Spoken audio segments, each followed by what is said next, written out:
Hello guys, welcome back to my channel. कहानी की शुरुआत करते हैं। कहानी की शुरुआत वहीं से होती है जब जेंचन और लैंजन की बहस चल रही होती है। यहाँ से सीन शिफ्ट होता है और मॉल का दिखाया जाता है, जहाँ लैंजन अपनी कुछ ज़रूरत का सामान खरीदने आया होता है। वो कुछ क्लॉथ खरीद के जा ही रहा होता है कि तभी उसकी नज़र एक पेट शॉप पे पड़ती है, जहाँ बहुत सारे एनिमल्स रखे होते हैं, like dog, cat, rabbits, sparrows. वो रैबिट को गौर से देखने लगता है। तभी वहाँ से शॉपकीपर बाहर आके कहता है, सर आपको कुछ चाहिए? तब लैंसन कहता है, हाँ ये कितने के हैं? तब शॉपकीपर लैंसन की तरफ देखकर कहता है, सर आप इन्हें खरीद नहीं पाएंगे, ये महंगे हैं। तब लैंसन कहता है, आप बताएंगे ये कितने के हैं? तब शॉपकीपर कहता है, 80,000 सर। तब लैंसन कहता है, कार्ड से पेमेंट हो जाएगी?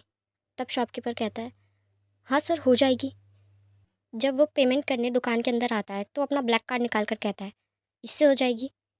तब शॉपकीपर ब्लैक कार्ड को गौर से देखने लगता है और आसपास का स्टाफ भी बात करने लगता है और कहता है, देखो तो उसकी उम्र के हिसाब से वो कैट मैच नहीं कर रहा, उसके पास ब्लैक कार्ड है।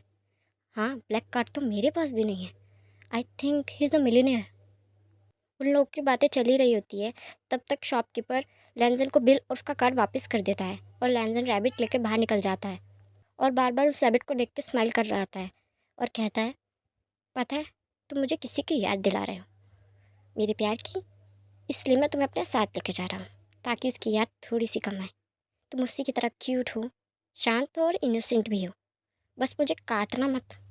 ये कहता हुआ लैंजन कार पार्किंग की तरफ आ जाता है। वो जैसे ड्राइवर को कॉल मिलाता है तो ड्राइवर उसका कॉल पिकअप नहीं कर रहा था। तभी लैंजन कहता है, लैंजन ये सब सोच ही रहा था, तभी अचानक से उस पर एक बंदूक चलती है और उसे एक धक्का लगता है। तो पलट के देखता है तो कहता है, न्यू तुम यहाँ क्या कर रही हो?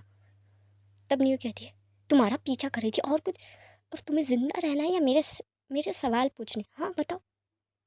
तब लैंसर कहता है, ज़िंदा रहना है। तभी कुछ लोग उनकी तरफ भाग कर आ रहे होते हैं। तभी न्यू कहती है, भागो यहाँ से। तब लैंजन और न्यू एक साथ भागने लगते हैं। तो न्यू कहती है, मेरी कार कहाँ पार्क की थी मैंने? तब लैंजन कहता है, तुम्हारी कार की तरफ क्यों चल रहे हैं, बाहर की तरफ भी चल सकते हैं। तब न्यू कहती है, क्योंकि मेरी कार बुलेट प्रूफ है, इसलिए। और मुझे नहीं लगता कि हम लोग इनसे ज़्यादा दूर तक भाग पाएंगे, इसलिए बेटर होगा कि हम कार में छुपे और जब तक पुलिस को कॉल करें।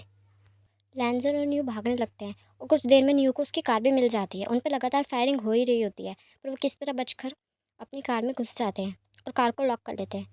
न्यू तुरंत अपने डैड को कॉल लगाती है और कहती है, हेलो डैड। तो उसके डैड कहते हैं, "पा, 5 मिनट बात करता हूँ, 5 मिनट बाद बात करता हूँ बेटा, मैं अभी बिज़ी हूँ। तब न्यू कहती है, डैड मैं मर जाऊँगी अगर 5 मिनट बाद आपने कॉल किया तो। तब न्यू के डैड कहते हैं, हुआ क्या है? तब न्यू कहती है, गोलियाँ चल रही है, गोलियाँ, डैड प्लीज़ हेल्प मी, वहाँ हमारे पीछे कुछ लोग पड़ गए हैं और मैं कार में हूँ, प्लीज़ प्लीज़ किसी को भेजिए। तब न्यू के डैड गुस्से में कहते हैं, किसकी इतनी हिम्मत हुई जो लंदन में रह के मेरी बेटी पे बंदूकें चला रहा है? तुम वहीं रहना बेटा, मैं अभी आ रहा हूँ, अभी आ रहा हूँ, तुम्हें कुछ नहीं होने दूंगा, मैं आ रहा हूँ मैं। न्यू जैसे ही फ़ोन काट के पलटती है तो लैंजन की तरफ देख कर कहती है, सीरियसली बंदूकें हम दोनों पे चली हैं और तुम खरगोशों को देख रहे हो, पागल हो तुम? तब लैंजन कहता है, देखो बहस नहीं करनी चाहिए ना हमें, बंदूकें चल रही है हमारे पीछे और वो लोग हमें ढूंढ रहे होंगे और इसी तरह हम बोलते रहे तो पक्का हम उन्हें मिल जाएंगे। तो न्यू कहती है, हाँ, देखो तो इस इंसान को मुझसे ज़्यादा खरगोशों की परवाह है, गलती हो गई तुम्हें बचा के, तुम्हें तो मरने देना चाहिए था। तब लैंजन कहता है, बहुत हुआ, मत बोलो, सर में दर्द हो रहा है मेरे। तब न्यू कहती है, तुम तो, एक तो मैंने जान बचाई, ऊपर से एटीट्यूड दिखा रहे हो, कुछ नहीं हो सकता तुम्हारा। उन दोनों की बहस चल ही रही होती है। तभी कुछ देर में वो लोग उन्हें ढूंढ लेते हैं। वो उन पर फायर करे या उन्हें नुकसान पहुंचाने की कोशिश करे, इससे पहले ही न्यू के डैड के लोग वहाँ आ जाते हैं और न्यू को बचा लेते हैं। वो लोग उसे तुरंत हॉस्पिटल लेके जाते हैं दिखाने के लिए कि उसे कहीं लगी तो नहीं है। ये बात जैसे ही लैंजन, जैसे जैनचन याली और याली के पेरेंट्स को पता चलती है, वो लोग तुरंत हॉस्पिटल भाग कर आते हैं। हॉस्पिटल में उन दोनों का इलाज चल ही रहा होता है। तभी तुरंत, तभी भागते हुए जैनचन, जैंग फेमे और मैडम यू अंदर भागते हुए आते हैं और ये लैंजन को पूछते हुए कहते हैं, तुम ठीक हो ना, कहाँ लगी हो तुम्हें, बंदूक की किसने चलाई थी, हुआ क्या, अचानक से कैसे? और मैं कह रहा था ना कि किसी को साथ लेके जाया करो ना लैंजन। हाँ बोलो, जवाब क्यों नहीं देते? तभी मैडम यूँ कहती है, तुम किसी की सुनते क्यों नहीं हो बेटा? हाँ, ऐसे अकेले बाहर जाना सेफ नहीं है, और बंदूकें चल गई है और तुम इतने काम होकर बैठे हो। तब जैनचन गुस्से में लैंजन का फ़ोन छीनते हुए कहता है, सीरियसली सीरियसली देख रहे हो आप चीज़ें इसे? इसमें बंदूकें चल रही है और ये गेम खेल रहा है बैठकर। Are you serious? Normal human नहीं हो क्या तुम? डरते नहीं हो क्या? बंदूकें चली है भाई तुझ पे, बंदूकें। तब लैंसन कहता है, जिंदा हूँ मैं, मेरा फ़ोन वापस कर। तब यान तब जैनचन कहता है, ये पागल है शीजे पूरा, है ना? और सब मुझे अब नॉर्मल कहते हैं, इसे देखे, इसे कहते हैं अब नॉर्मल होना। तब यालनी कहती है, बस करें आप तीनों के तीनों, अभी अभी वो हॉस्पिटल में है और उसका इलाज चल रहा है, इस समय भी बहस कर रहे हैं आप सब। बस कीजिए, ठीक है? आप तीनों घर जाइए और उसे थोड़ी देर अकेले रहने दीजिए, चोट लगी है उसे, बाद में वो आप सबकी डांट सुनेगा।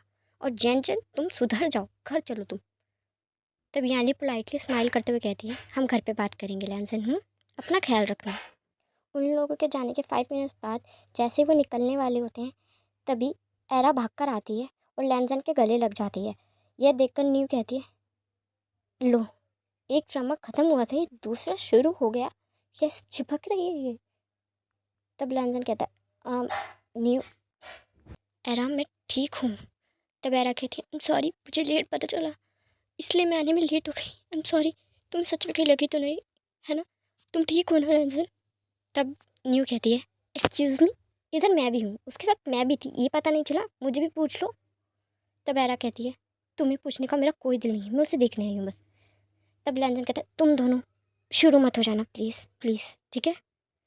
थैंक यू मुझे पूछने आने के लिए, और मुझे लेट हो रहा है। ये कह के लैंसन जाने लगता है तो अचानक से रुक कर पलटता है और कहता है,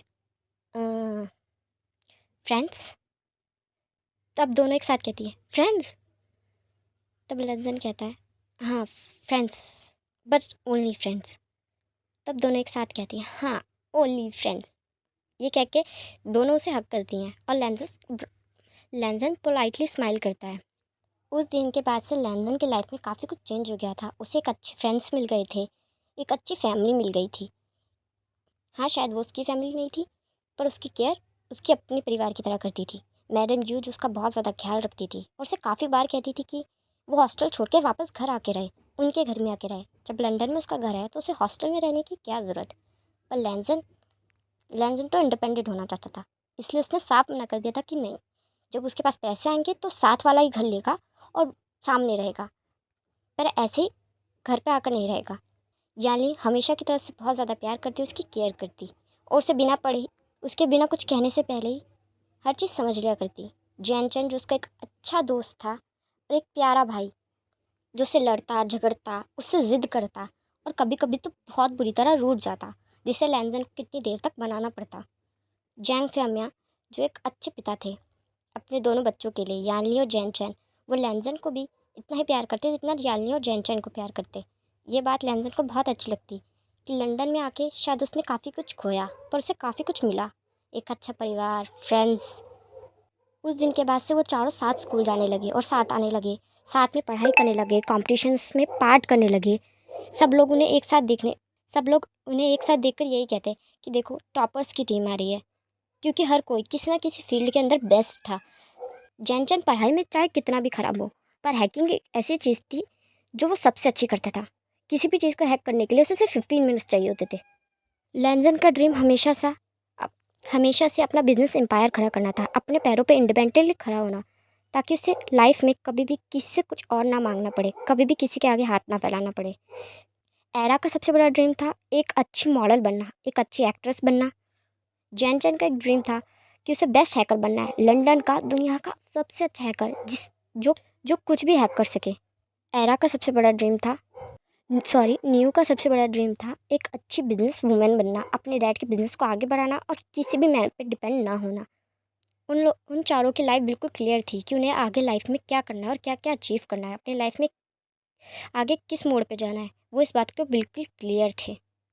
लैंजन जिस भी कंपटीशन में जाता वो हमेशा मेडल जीतता और ये बात सबको पता थी। उसने स्कूल का नाम काफ़ी आगे ले आया था।